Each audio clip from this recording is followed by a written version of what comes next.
নির্বাচন commissioner EC Mohammad Anwarul Islam সরকার বলেছেন, আগামী ফেব্রুয়ারি রমজান মাসের আগে জাতীয় সংসদ নির্বাচন অনুষ্ঠিত হবে।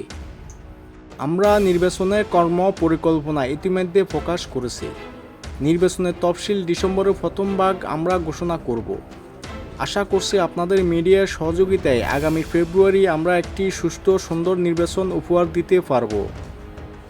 শুক্রবার দুপুরে পটুয়াখালী সার্কিট হাউসে সাংবাদিকদের প্রশ্নের জবাবে তিনি এসব কথা বলেন। ইসি আনোয়ারুল ইসলাম বলেন, গণভোট নির্বাচনে আগে না পরে বিষয়টি এখনও নির্বাচন কমিশনারের নজরে আসে নাই। সরকার কীভাবে প্রস্তুতি নিচ্ছে সে বিষয়টি আমাদের কাছে এখনও পৌঁছায়নি। সিদ্ধান্ত হলে পরে আপনারা জানতে পারবেন। পিআরের বিষয়ে তার কাছে জানতে চাইলে তিনি বলেন, এটি সম্পূর্ণ রাজনৈতিক বিষয়। রাজনৈতিক সিদ্ধান্ত কী আসে সেটির অপেক্ষায় আছি। এই ধরনের আপডেট নিউজ পেতে আমাদের অল বাংলা টিভির সাথে থাকুন। ধন্যবাদ।